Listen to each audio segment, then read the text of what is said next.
اعوذ باللہ من الشیطان الرجیم بسم اللہ الرحمن الرحیم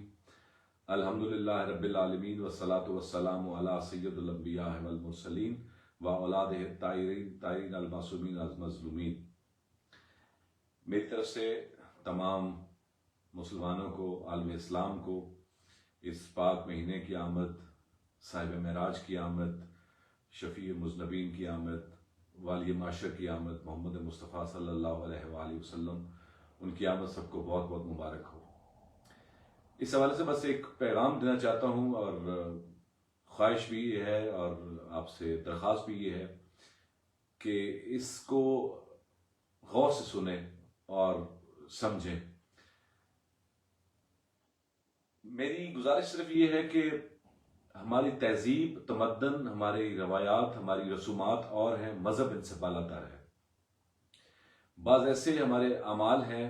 جو ہم روایات کے ڈر سے مذہب کو ترجیح نہیں دیتے، اور بعض دفعہ نہیں بلکہ ہمیشہ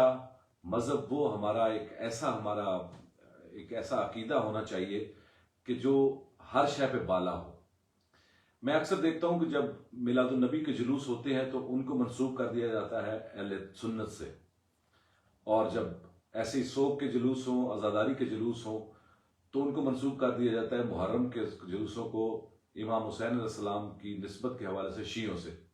حالانکہ یہ تاثر غلط ہے، یہ ہم نے معاشرتی طور پہ اپنے آپ کو تقسیم کر رکھا ہے۔ رسول کی اطاعت ہو، رسول کے بیٹوں کی اطاعت ہو، وہ ہم سب پر واجب ہے،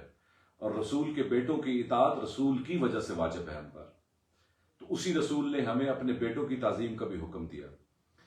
ہم اکثر دیکھتے ہیں کہ جب میلاد النبی کا جلوس ہو تو اس کو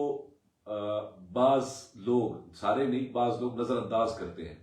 یا کہیں پہ میلاد النبی کا علم لگا ہوا ہو جس کو عرف عام میں جھنڈا کہا جاتا ہے، میرے نزدیک میں وہ علم ہے جس پر شبیہ مسجد نبی بنی ہوتی ہے، خانہ کعبہ کی شبیہ بنی ہوتی ہے، اس پر سلام کرنا ہر ایک پر واجب ہے، اس کی تعظیم کرنا ہر ایک پر واجب ہے۔ وہ جلوس کسی کا بھی ہو، وہ اگر وہ علم یا وہ علامت کسی غیر مسلم کے گھر پر ہو تو پھر بھی اس کی تعظیم ہم پر واجب ہے۔ ہمیں اس مسجد نبوی کو ہم دیکھ کر سجدہ بھی کرنا ہے، سر بھی جھکانا ہے، سلام بھی کرنا ہے، تعظیم بھی کرنی ہے، کیونکہ وہ اس نبی سے منسوب ہے جس نبی کی نسبت کی وجہ سے ہم حسین کا احترام کرتے ہیں۔ ہمیں نظر انداز کسی صورت میں نہیں کرنا۔ ایسے ہی مجھے ان برادران سے میری گزارش ہے کہ جو علم کو صرف ایک ہمارا کچھ ثقافتی شاید ورثہ سمجھ کر نظر انداز کرتے ہیں، ان کے لیے بھی عرض یہ ہے کہ وہ علم بھی نبی کے بیٹوں سے منسوب ہوتا ہے، نبی کے بیٹوں کی علامت ہے، نبی کے بیٹوں کی کربلا میں ہوئی شہادت کی وہ ایک علامت ہے، جس کو ہم جب وہ علم اٹھاتے ہیں یا وہ کوئی علم لے کے نکلتا ہے تو وہ اس فتح کا اعلان کر رہا ہوتا ہے جو حسینیت نے یزیدیت کے مقابلے میں حاصل کر کے قیامت تک نبوت کو سرخرو کیا، رسالت کو سرخرو کیا، حسین علیہ السلام کو سرخرو کیا۔ تو کہنے کا مطلب یہ ہے کہ ہم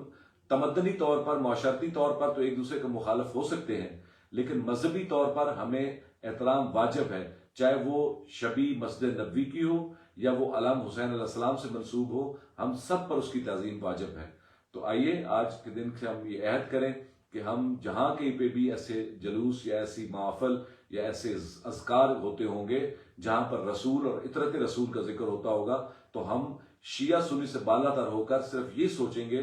کہ وہ رسول محمد مصطفیٰ ہو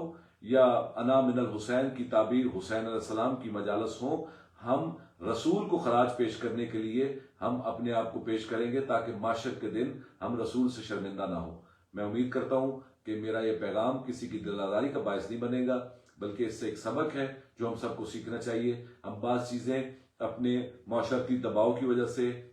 اپنے رسم و رواج کی وجہ سے ہم بعض چیزوں کو نظر انداز کرتے ہیں جو گستاخی، بے ادبی اور گناہ کے زمرے میں آتا ہے۔ تو جہاں پر کہیں پہ بھی میلاد النبی کا علم دیکھیں جس پر شبیہ روضہ رسول بنی ہو، شبیہ خانہ کعبہ بنی ہو، یا اس پر کچھ بھی نہ لکھا ہو، صرف منسوب بھی ہو، تو ہم پر پھر بھی اس کا سلام واجب ہے۔ ایسے ہی وہ حضرات جو علم کی اہمیت سے واقف نہیں ہیں، ان کے لیے بھی عرض یہی ہے کہ یہ علم جو ہے یہ بھی رسول سے منسوب ہے، رسول کے بیٹے سے منسوب ہے۔ آپ سب کا بہت بہت شکریہ۔